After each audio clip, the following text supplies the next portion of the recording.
Um, Hi everyone, thanks to be here. My name is Mathieu Lavoie and I'm presenting with David. Today we're going to present you about BitCluster. That is a tool that we're going to release at the end of the talk. In fact, it's already on GitHub and we released the database also. It's the tool that is able to de-anonymize some actors or some entity in the Bitcoin network. So first of all, who are we? I am Mathieu Lavoie. I work as a pen tester for a large Canadian financial institution. I'm also a close friend of the NordSec organization, security conference in Montreal. And I'm presenting also with David Descarriers. Yep. Hi, everyone. So I'm an assistant professor in Montreal who've been looking at the cybercrime and online innocent markets for a number of years now. All right, so we're going to go, the talk is pretty long, so we're going to go straight to the point. So first of all, we're going to start with a little bit of cliche, what this talk is not about. Definitely this talk is not about creating another Bitcoin currency is broken clickbait title. I'm sorry. We're not going to divulge, or not going to tell the names or owners of Bitcoin wallets into the network, at least not all of them. And we're also not going to show you a way of magically retrieving the private key for a Bitcoin wallet and then spend all the money as you want. Sorry, guys. What this talk is about is a lot of detail about how does Bitcoin works. That when you're going to understand those concepts, you're going to understand the limit of the pseudo-anonymity of Bitcoin. So you understand how the transaction works, why we are able to get some details about the node, how we are able to correlate all the data that is public and to find interesting stuff into this network. Does bring us to the limit of pseudo-anonymity. Well, yes, Bitcoin is anonymous, into quote, but there are some limits. So we're going to present those limits, and we're going to present also if you don't use well the tools, if you don't use well Bitcoin and how you don't understand how it works, how you may get caught by our tools. And finally, our tools, BitCluster, we're going to do the tool release. We're going to present the tool with a small demo, explain how does it works, what does it do, and also what you can do with this. So the case study will be presented by David. So the Bitcoin 101 parts. I'm sorry for those who are cryptography expert, but I need to give some basic details about how does it work so everybody will be able to understand the rest of the talk. Some details that we're gonna show are, it's supposed to give you some information about how we achieve the anonymization of the network. So if you want to participate into the Bitcoin network, you need an ID, and an ID is an address. It's an address where when you can receive money and you can send money.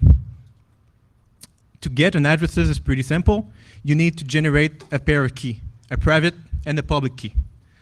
The public key will be encoded and will be encoded as an addresses. So in summary, a public key is an addresses. It's just represented as a simpler representation of it. We've seen about approximately 146 million different wallets. And as I said previously, those wallets or addresses are generated by the user itself. So on your own machine with OpenSSL, with your own Bitcoin client, it's not a central authority that delivers the addresses, it's the user that generates them directly on his machine. And for the rest of the talk, we're going to talk about wallet and addresses. Both mean the same thing. Now that you have an addresses and you generate and you're pretty proud of it, now you want to use it.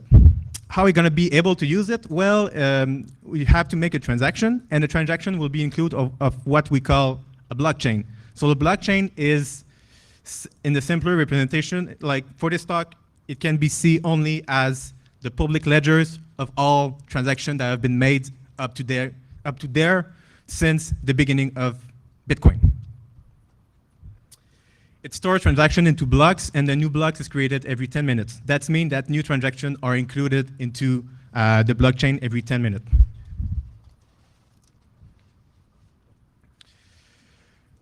The interesting part now, the transaction.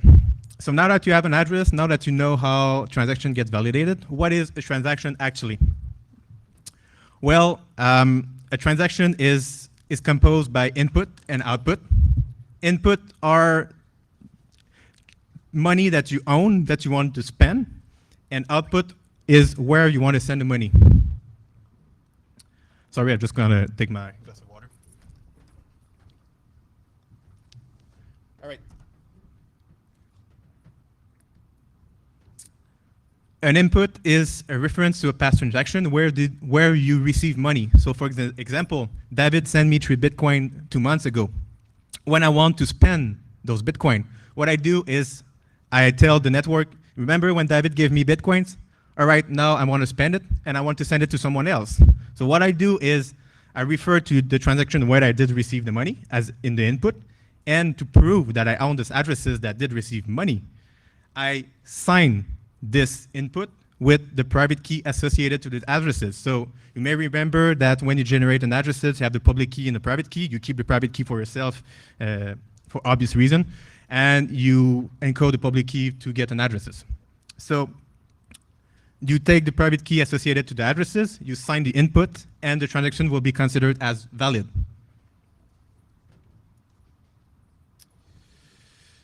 So how can we achieve the anonymization with those information? Well, as you may guess, already it's related to private key and to transaction, but we're gonna go deeper into that.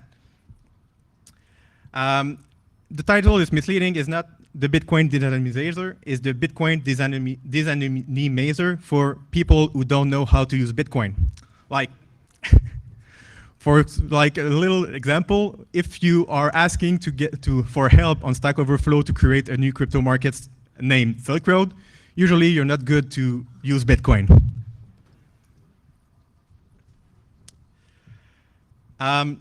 So in this example, I forgot to tell you that in a transaction, you can have multiple input and multiple output. So you can send in one transaction money to different person. And if you want to send money, a big amount of money to someone, and you don't have this money in addresses, you can use multiple addresses that you own and merge it together and then be able to pay your debt. So in this example, I take a transaction where I did receive 3 Bitcoin and another one where I did receive 6 Bitcoin, and I'm paying someone 9 Bitcoin. Well, in this case, there's some information that leaks. What I mean is you did use 2 different addresses at the same time and were able to sign both of these addresses with their each private key. So you were able to sign the private key from the addresses that have 3 Bitcoin, and you were able to use the private key for the addresses that you have 6 Bitcoin. So what you're telling here is that you own both of those private key. And as you may recall, a private key is private. So that means that if the transaction was validated by the network, that means that the person that did the transaction had 2 of the private, both private key.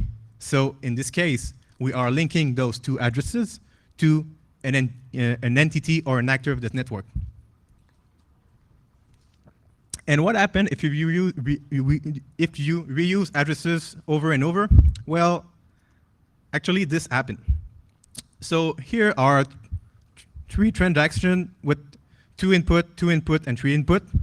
And what I can do with this, and I'm able to know that all of these addresses are related to the same person because they are reusing addresses. So here, there's a reusing addresses between 2 transactions. So I'm able to merge those both transactions. And I'm also able to do the same thing with the other addresses. So it's still using another addresses on 2 other transactions. So I have the full link here. I'm able to merge all those 3 nodes to a big node. I'm going to give an ID. In this case, will be the ID 2345. So that's how we're gonna achieve to create all the to cluster all the addresses into nodes that we are representing identity or actor in the network, and then after we can recrawl it back and see the money movement between those actors. So instead of seeing transaction, we see money movement in blob of addresses that are representing identity or person into the network. So in summary, the assumption made to do the tools is transactions are signed with private key. Private key are private. And one and only one entity can or should know the private key. Ergo, all the addresses that you see on the previous slide are necessarily owned by a single entity, actors, or person, as you may call it. So why is this possible? Is because people are reusing addresses over and over instead of generating new addresses, as you should do. And in this case, the first way of blowing a cover is pretty simple. So we take the same example again, the 3 Bitcoin and the 6 Bitcoin transaction. But instead of sending money, instead of sending 9 Bitcoin to an addresses, I will send 8 Bitcoin to an addresses and send back the change to an addresses I already own. So in this example, the 3 Bitcoin addresses is the same as the one that did receive the change, the 1 Bitcoin change. And when I will use the 1 Bitcoin change in another transaction in the future, I will also taint other addresses and taint it to the node that already contains addresses. The solution number 2 to blow your cover is to give the same addresses to multiple people. So for example, I want to receive here a transaction from Joe, a transaction from Fred, and a transaction from David. I'll give them the same addresses to those 3 persons. So I'll give the same addresses to David, to Fred, and to Joe. And they all gonna send me the money. And when I will reuse the money I just received, I will also taint it with multiple addresses and be able to correlate all those addresses into a single node. What you should have done is this. This is how not to blow your cover. So for each person you want to receive money, actually what you do is you generate a new addresses, because you can generate as many addresses as you want, and you should generate each time a new address, each time you make a transaction. And when you're gonna spend the money you receive, you will not taint each other. You will not taint all the addresses. You will just taint a part of the addresses, and I will not be able to merge all those nodes into one big node that containing a lot of addresses. Here, we're talking about an all wine that was never open. That means that we're not the first one to think about this concept. It has been discussed in the in white papers and academic research since 2011. A good paper about it is the one from MIT about the clustering. That is the title is on the screen.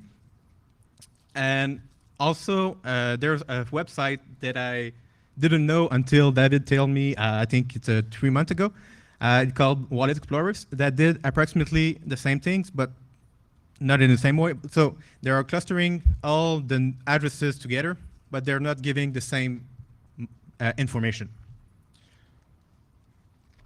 The problem with those tools, or those 2 achievements, is, for example, for the white paper, the research has been done on only a small part of the network. So they take a really, really small part of the Bitcoin transaction and they do the research on it. So it's not part of all the Bitcoin transactions that have been done up to date. Also, proof of concept code is not available. Raw data of the result or the input is not available either. And any information about the concrete methodology is not available either. For Wallet Explorer, it's a closed source website. You can only query it through the web, so you don't have any access to the raw data. You're not able to download it. It's only representing the node, the raw transaction nodes, so it's not grouping them, the money movement per nodes. So you won't see, like, for example, Silk Road sending money to empty GOX and back and forth. You'll just see Silk Road raw transaction. But the tagging is quite accurate on this website, so they did a really good job on tagging. But it's not you cannot have access to database, you cannot have access to raw data, you cannot have anything, and it's closed source, so you cannot like do whatever you want with this. That's the reason why BitCluster is there. It's open, it's open source, it's free, and the database will be released. It's already available on torrent, so it's 200 gigabyte of data representing all the addresses that have been seen in the network and all the transactions regrouped by node into a database, so you can query it and take the information as you want. And we encourage you to customize it, to make millions of queries directly to the database, and to expand it to something really, really cool. So it's up to you now. So a bit about designing BitCluster. It started with a good intention, a good code design and everything, and it wasn't able to scale. So I had to scrap everything out and do something quick and like really, really efficient, but not really, really, really nice to see. So the code is pretty, really difficult to follow, but I've been profiled and optimized over and over and over. So the concept is pretty simple. It's basic math. The data is public. It's only node and addresses. You represent it in a graph. It's easy. It totally fit in memory. Well, why did somebody didn't do it already? This is where the fun parts begin. Hitting a wall around A. At this point, I was already accepted in the conference with a tool release. So I started like a Sunday afternoon and said, oh, well, I should begin my tools. It will be easy. At the end of the day, I will have something that will be working. So I started with the blog, take each transaction of the blog, take each input, calculate the Bitcoin addresses, put it in a graph, and actually, this happened.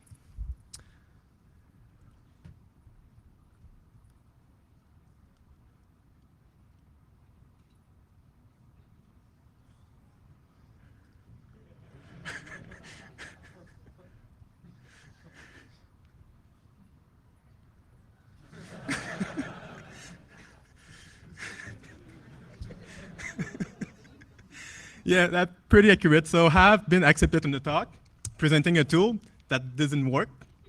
So I have to do something about it. So that's what we do. So around B, okay, now I have to optimize the code and see another method of calculate the addresses. I did something that seems to works, but all the addresses that generated does not exist in real life. So I have a problem somewhere. And finally, I was able to do something that the final recipe here was I need two computers. One for the crawler in Python, one for the hosting the Mongo database. I'll create partial graph of 5,000 blocks in Python. I merge them into all the big graph that is there in the DB. And while it's merging the data in the DB in the full graph, I start again building the new graph in Python while it's still inserting in the DB. And I repeat step 2 to 4 for a week at least. But you don't have to do it again because the database is now available publicly. That you can just download it like within the torrent. So it's approximately 20 gig of compressed text in a torrent that you can download and install. So you don't have to wait a week now. So the minimum system requirement for BitCluster is the fastest processor you can afford, 500 gig of SSD. And SSD really, really important. You're not going to do anything if you store it in HDD. 32 gig of RAM and 64 is way better. Python 64-bit. It's really important because you will reach the 4 gig limit in the 32-bit process. A week of free time. As I said previously, you don't need that anymore since the database is available on the internet and you can download it. But if you want to recreate it from scratch, you need a week of free time and multiple table flips. So the total stat is we see up to date 146 million different addresses or wallet. We see approximately, more than 58 million different nodes are representing person or actor in the network. So that make an average of 2 to 3 addresses per user. The largest node with the node with the most wallet is, with no surprise, empty guts. So 12 million addresses is associated with the empty guts node. And the total amount of transactions, so in our transaction DB, the number of row is 387 million rows in the transaction database. So the DB schema is quite simple. You have the table addresses. It's the wallet addresses and the node ID associated with this address. And in transaction, you have the source and destination node ID. So where did the money come from and where did it go? You have the amount in BTC, in Bitcoin, and converted in USD using the conversion rate at the time that the transaction have been made. And you have also the date and the block where this transaction happened. So it's now time for a small demo of the tools. So sorry guys, I did record a video because live demo always fail. So it's gonna be a video. So I think I just have to press next. Start, okay. So first of all, you need to search for an address. So this time I'm gonna search for Satoshi Dice addresses that you don't see on the screen because I've been corrupt. It's there, but not there. And you find an address associated to Satoshi Dice. You punch it into bit cluster, and you find it. It takes approximately 5 minutes to compute, and you get the result. So we already have the result for you. So to prove it, we're going to search for the addresses that we get through Google, and you see that it's there. And you all see also a lot of addresses that start with 1 dice. That is a prefix for Satoshi Dice, so that it's indicating that the clustering algorithm is quite efficient. For each node, you have the total income, you have the total outcome in Bitcoin and USD. What we see here is there a difference of 5,000 Bitcoins. So even if there's 2 possibilities. One, Satoshi Dice only made 5,000 Bitcoin money out of it, or they already transferred the money into other nodes. And you see the income section, so you can see where the money came from. So you see the node ID. You see how much money this node sent to the current node, to Satoshi Dice, in US and Bitcoin, and you see how many transactions did it make. And you can also group it by date. So you can see by date how many did Satoshi Dice did receive money, so how many transactions, and the amount also in USD. So that's back in 2012. So you see that one day they would receive a lot of money and some transaction. And you can see also a group by amount. So you see the distribution of the amount. So you see there's a lot of small transactions that are being made to send money to this node. And you can see also the raw data of all the transactions associated with that.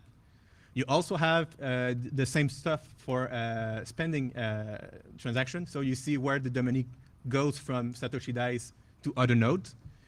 You see also how many did Satoshi Dice send money per day, and what is the amount of money. What we see here, it's around less than 1 cent per transaction. Most of the transactions that are been sent from Satoshi Dice are less than 1 cent US, because of the concept of the game. It makes sense. And you can see also all the addresses associated. Then after, you can just see a random node and click on it to get information. So you can browse through node and node, like just by clicking on different link, and it gives you the same information for the node that you select. And it gives you also the income group, the spending details, and the node addresses. So this tool is now available on available on GitHub, so you can clone it, and you will have the full web interface if you download the DB also.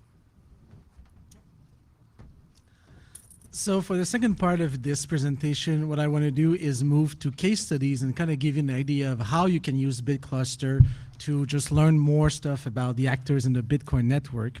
And because I'm a criminologist by trade, I'll be talking about fraudsters, hackers, carding, and other stuff like that. So we should be having a lot of fun for the next about 20 minutes.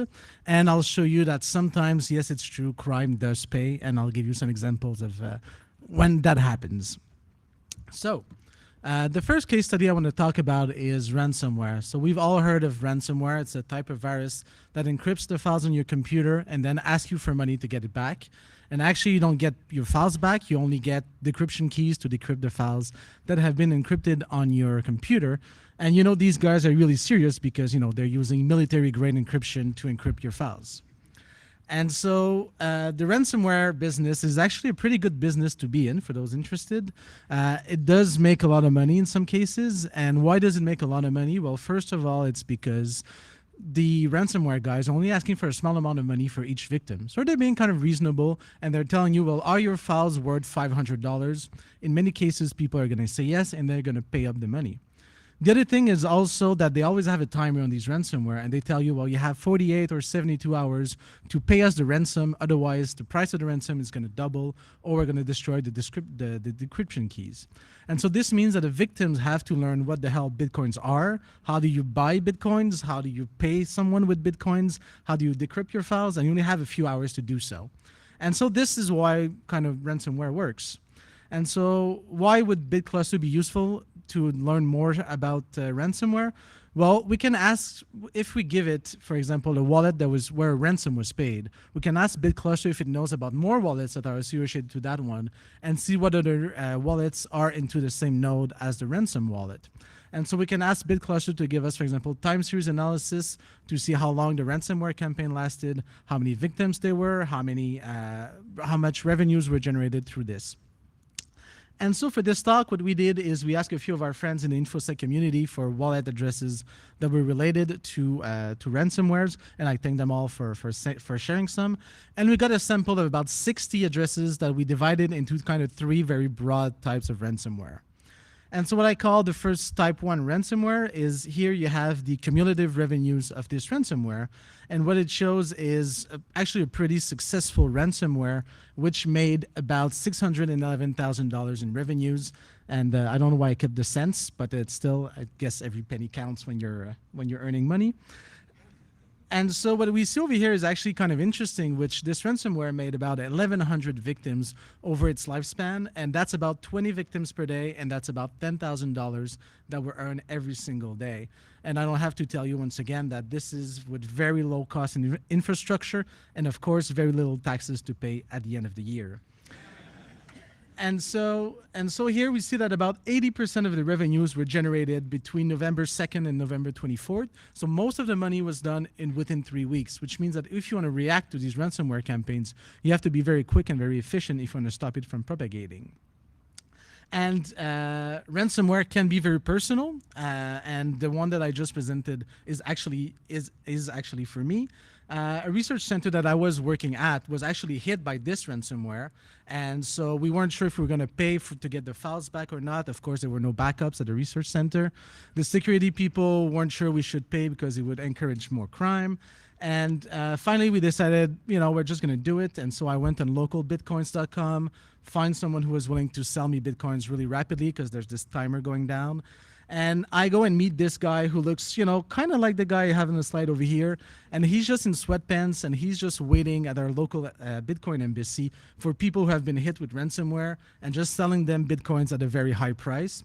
And so apparently you can also profit from a very profitable business if you're into the Bitcoins. And if you're wondering, in the blue box over there, that's me paying a ransom about 2 years ago. And so there's other types of ransom, of course. The type 2 ransomware is also very good at making money. The second case is a case that made about $170,000 US. But this one was kind of different from the first one. First of all, because it lasted a lot longer. It was active for a couple of months. And the other interesting thing is also that it never stops making money. It just keeps on making more and more money. And our guess is that this ransomware actually continued well after the end of this graph, but they kind of changed their wallets, so we kind of lost track of them. So this is perhaps kind of more sophisticated scammers who knew that you could perhaps be traced with Bitcoins. Maybe they foresaw that BitCluster was coming a few years later, and so they switched up their tactics and how they were using their Bitcoins. And finally, we have the type 3 ransomware, and these are the guys that are really sophisticated, that really frustrated me, because we only had one payment, 1 day with one victim. And so that meant that they were smart enough not to bring all of their money together in one transaction, only use, as Mathieu was saying, one input per transaction. And this means that we could still use BitCluster to follow the money around, but I can't just amaze you by telling you how much money they've made in a couple of weeks. The second case study I want to talk about today is online illicit markets. Now, I'm sure everyone here has heard of these online illicit markets. They're on forums, they're on chat rooms, they've been around for decades, and you can buy pretty much any illicit products or services online on them. Over the past 5 years, there's been a new generation of online illicit markets, and they're called crypto markets. I'm sure some of you may have heard of Silk Road. Yeah? At least one person. That's good. So, well, these new generation, these crypto markets are really interesting because they're a lot more secure than the old online illicit markets for a number of reasons. And one of these reasons is that they're using technology to help them secure themselves. And so they're going to be using PGP keys for communications. They're going to be using the Tor network, whether that's secure or not, we can always talk about it, but at least it gives you more security. And of course, they're going to use Bitcoins for all of their payments. And at first, crypto markets were really into drugs, so it was kind of the place where you could go online, buy drugs, and get it, shipped by the mail to your own house. But over the past few years, they've actually diversified a lot, and right now we have about 50-50% for listings that are for drug-related items, and the other half is for something else completely different. We're talking about carding, hacking, financial fraud, lots of services. If you want to buy a proxy, if you want to buy a Netflix account for cheap, they have them for like $5. So lots of very good offers on these crypto markets. And one of their main feature is that the customers, here you have an anonymous customer, don't actually pay the vendors directly. What they do is they take their money and they pay the marketplace and they put it into escrow. And when they put it into escrow, the market is going to hold on to this money until you receive the good or the service you've purchased. And once you do receive it, then the money is transferred all the way to the vendor. And what this means is that if the crypto markets are very smart about how they manage these Bitcoins, they're going to have one wallet for each of their customer, and they're going to separate everyone's money and not put it all in one big pot. And you can guess from why I'm talking to you today is that is not the case. And so using the cluster, what we can all actually do is kind of bring all of these wallets together and follow these crypto markets and try to understand a bit more about how they behave. And so I'm going to give you a few numbers and show you kind of what you can do with this. And the first thing that's kind of interesting to me is using BitCluster to learn how many transactions there are on crypto markets. And so here you have the case of Silk Road 1, the first crypto market that was active between 2011 and 2013. And what we see over here is that the number of transactions sharply rose over time. So we went from about 500 transactions per day all the way to 3,000 transactions per day. So once again, it's not this big thing that was selling millions of transactions per day, but still interesting to see how many people were involved, how many people were putting money into this Silk Road to buy drugs and other stuff as well. Perhaps even more interesting is when you look at the revenue. So how many Bitcoins flew through these escrow payments? And here you see once again that the numbers about quadrupled over the years. So they went from under $200,000 all the way up to $800,000 at the end of Silk Road's lifespan. And at the end, the graph ends because that's when law enforcement just shut down Silk Road. And it's really interesting if you look at the Silk Road page on BitCluster, you're going to see that it's generating a lot of money. And then just one day it just stops and goes down to almost zero from one day to the other. And here, when you look at this, we see that we've generated overall about $196 million. The FBI was saying when they began $1.2 billion, and then they realized that this was totally false, and they brought down the estimate to about $240 million. So we're pretty close to what the FBI has estimated from the seized servers. And I guess we're missing a few wallets from this because, well, nothing's perfect, but we still get a very reliable idea of how much money and how many people were involved into this community. And what I've presented so far has been very macro level, but it's also possible to go more at the micro level and to look more detail about the customers of Silk Road. Who were these people and what were they buying? And the one thing that was of interest to me was looking at, well, how much are these people paying when they're making a purchase? And you see here that about 91% of all the transactions, all the money that was put into Bitcoins was under $500. So probably these people were, in many cases, buying small amount of drugs, maybe social supply, but still, from what we see from the number of transactions, it was fairly small transactions. There were still actually transactions that were raised over $1,000, and these are for like kilos of cocaine or kilos of weed, because you could buy such big amounts on these crypto markets. And these are very small, but you have to remember that even though it's a very small proportion, it's still thousands and thousands of transactions, if not more. And when you look at the revenues, well, you realize that when you just add up the revenues and you see where the revenues were coming from, about half of the revenues were coming from these small transactions, so under $500. But the pie chart really changes, and you see that these big transactions, where you're buying a massive amount, either of drugs or whatever else, are very important, about a third of the revenues that were generated. And so when you're trying to understand how these markets work, what are people buying, it's actually not only just small quantities of drugs or small amounts of whatever hacking software. They're going to be buying some things that are very expensive. And that's something that I found in my own research in the past. In my own research in the past, what we did before we had BitCluster is we look at feedbacks. So most people, when they bought something, left feedbacks, kind of like you do on Amazon or on eBay. And here you have some guy talking about a purchase of Coke that he made. And apparently his Coke had a strong bubble gum taste. And apparently that's very good because he gave it a 5-star out of 5. And so you have a price, you have a date, you know the product, and so that kind of lets you kind of add it all up together and kind of multiply the number of feedbacks by the amount that you paid for, and that gives you kind of size and scope of crypto markets. And that's kind of what I did in the past, and that's what many colleagues of mine have done also in the past. If you look at Silk Road, and here I wanted to show you kind of the differences between BitCluster and what we had before. Perhaps one of the most exhaustive study looking at feedbacks was made by two guys, Suska and Kristen, that was published back in 2015. And they did an amazing job of bringing all of this data from many, many crypto markets together to kind of find what is the overall size and scope of crypto markets. And here you see the bars are the Suska and Kristen data, and the line is the BitCluster data. And you see that we see a lot more Bitcoins going through this crypto market, and this is only for Silk Road 1, than that we saw in the feedbacks. And now you could either hypothesize that actually feedbacks don't tell the whole story, that there's actually a lot more drugs being sold on Silk Road than you could see with the feedbacks. But my own guess is that actually people thought that Silk Road would be around forever. It was this magic community where everyone was fun and everyone liked each other. And so people actually, when they were buying, for example, $100 worth of drugs, they would put in $200, telling themselves, well, I'll just keep 100 in there, and when I need more drugs, I'll just go back and it'll be there for me.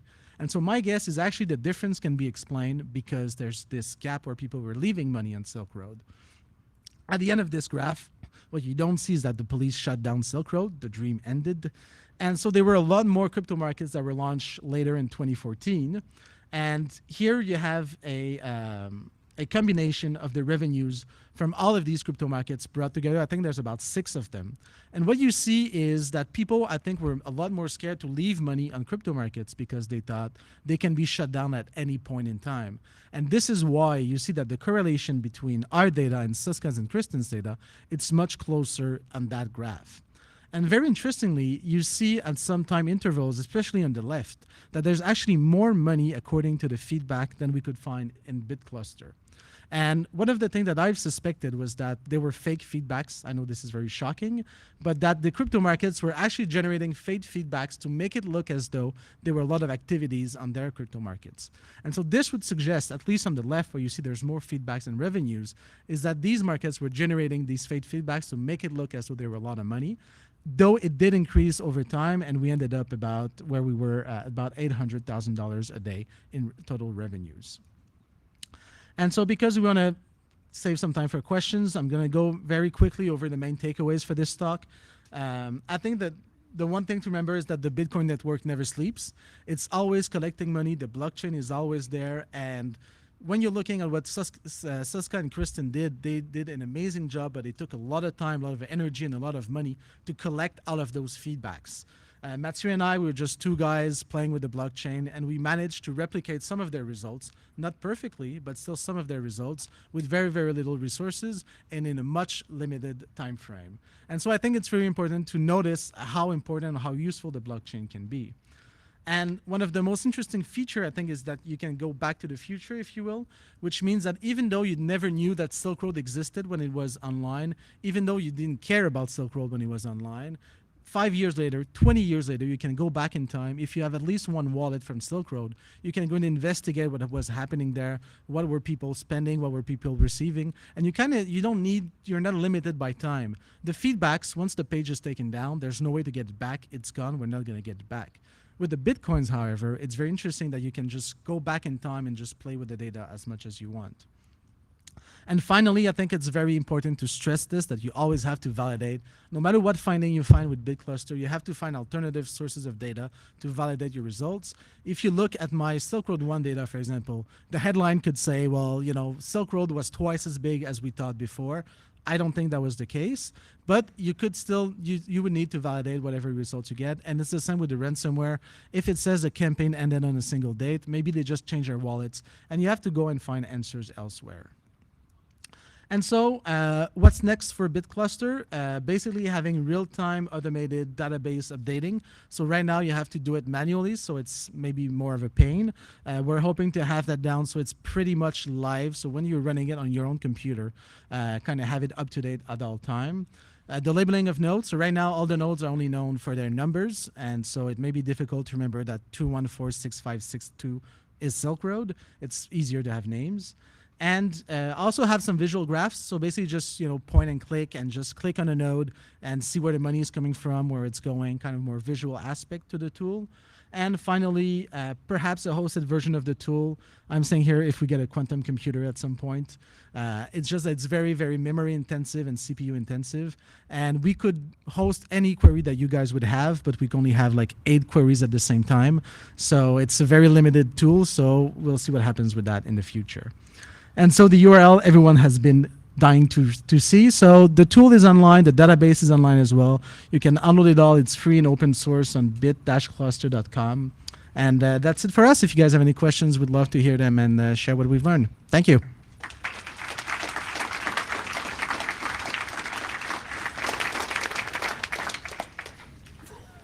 Maybe if we can open the lights so we can see if someone has their hands raised. Do you want to use the mic Thank you. for the question? So, Oh, sorry. Yep. Oh, go ahead. yeah. Can I start? Sure. You can go back. So you guys mentioned that because of the difference in the FBI estimate for the size of Silk Road and your BitCluster estimate, there was like maybe an extra like $50 million in escrow. Isn't it possible that later markets were just stupider and had fewer wallets going on, and that people still kept the same amount of money in escrow? it's possible. I would say that there's been so many crypto markets that were on and off for the past few years that I would never leave any deposit in any crypto market because it could be taken down at any time. Right. I didn't talk about exit scams where the markets just steal everyone's money from their deposits.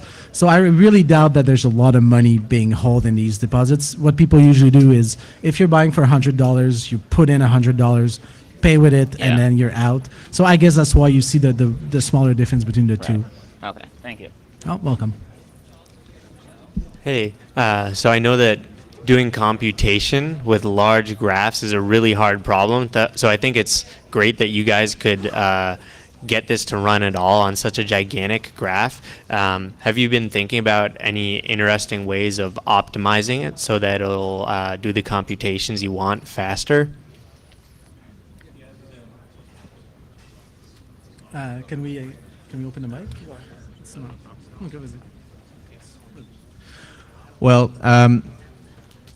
yeah, there's a way that you can remove some nodes that are not really, really interesting. Usually to make a query on a really, really big node is approximately like 3 minutes for Silk Road. So it's not that long to do the optimization.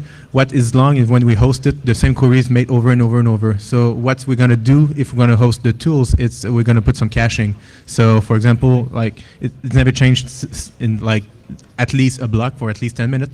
So we may be able to reuse data that have been already computed to show the same result to multiple users. So we're gonna do something related to caching to possibly be able to host it somewhere. For the graph analysis, the main problem is the number of nodes that's still there. So even though the Jigsaw algorithm will not be able to scale it on 58 million of nodes, so by now I don't have any situation. I think we're going to be limited like to browse until 3 or 4 level. So maybe not be enough to bypass the long range scheme, but it may be able to, depending on the long range scheme. But to optimize on the research into the graph, I don't think that we're gonna be possible. But to host the tools, we're gonna put some caching. So because the same query is made over and over and over again, so we don't have to compute and just give you back the result in real time. Hi, thanks for the talk. So it wasn't really the focus of your talk, but moving from just nodes with numbers to actual people, it seems like it'd be the actual value in this. So have you guys actually talked to anyone or started doing that? Yeah, I think that's the whole point. The tools have the opportunity that you have to de-anonymize one addresses out of 1,000 or 100 or 1,000. So the main advantage of the clustering is you have to find only one addresses to map it to a real identity, and then you map a whole bunch of addresses to an identity. But yeah, I agree with you. The main concern here is to put identity on nodes, and that's it's the next stuff that's gonna do. You may want to go with Wallet Explorer and see, because their tagging algorithm is quite good, and then you can use the addresses that you find associated to node and punch it into BitCluster to have more information about those person. Is it fine? Is it answering the question? Yeah. Okay. Thank you also. Can you talk a little bit more about the two issues you mentioned mid-talk, about the change or about having multiple people giving to one? Because it seems like they didn't quite understand how that helps you de-anonymize. I understand like multiple into one, you can tell the private keys belong to the same person. Like, why is it a problem if multiple people give to the same address? Yeah, the problem is, for example, in transaction A, you'll associate address A and B to the same person, and then it send back the change to address A. And then if you reuse the addresses A that you received the change with, for example, D and E, I will be able to tell that you own A, B, D, E. But like, why is it a problem if 5 people give to the same wallet? Okay, if 5% send it to the same wallet, is, for example, if all 5% send it to address A, I may use the output, the first output of first transaction that have been sent to address A with a conjuncture of address A, B, C. The second one with A, D, E. The third one with A, F, G. And then I taint way more addresses that it should be, and I will be able to regroup all of them together. Is it clear? Okay, perfect. I just want to make sure I answer the question sometime, because as you may know, it's not my first language, English. Thanks for the talk. Last question, okay. I just wonder, have you taken a look at like Tumblr services like Bitcoin Fog, and like I've always kind of wanted to know where that money ends up, you know? Like, is it going more in, or is it coming out and going into cash from there? I don't know. Usually, I'll explain it on a more technical way, and then after, if there are like habits or trend, maybe David will be able to answer. The main difficulty is when you put it on a Tumblr, there's a lot of transactions that are being made, so it's really, really complicated to crawl into this graph and to find a to find a node that's the laundry scheme. You have to find a way of seeing, like, for example, 100 Bitcoin have been put into this scheme, and crawling to all the transactions at different levels, so crawling the graph, and find a place where all this money came back into one node, less the commission of the tumblers. So that's quite difficult, because you need to know the commission of the tumblers. You need to crawl with like a pathfinding algorithm through all the graph that is really, really exhaustive, CPU and resource exhaustive. So by now it's a bit difficult to find it. The only way that we may find it is, for example, if the laundry scheme use only like 2 or 3 transactions before sending it back to the node. But I don't think they do it. They do it like a lot in transaction before they send you back the money. Yeah, it's a good system actually, but well, define good, but yes, it's working. You might have already answered the question right now, but Sorry. We're out of time for questions, but if you'd like to follow up, I'm sure Dave and Matthew would like to take it offline.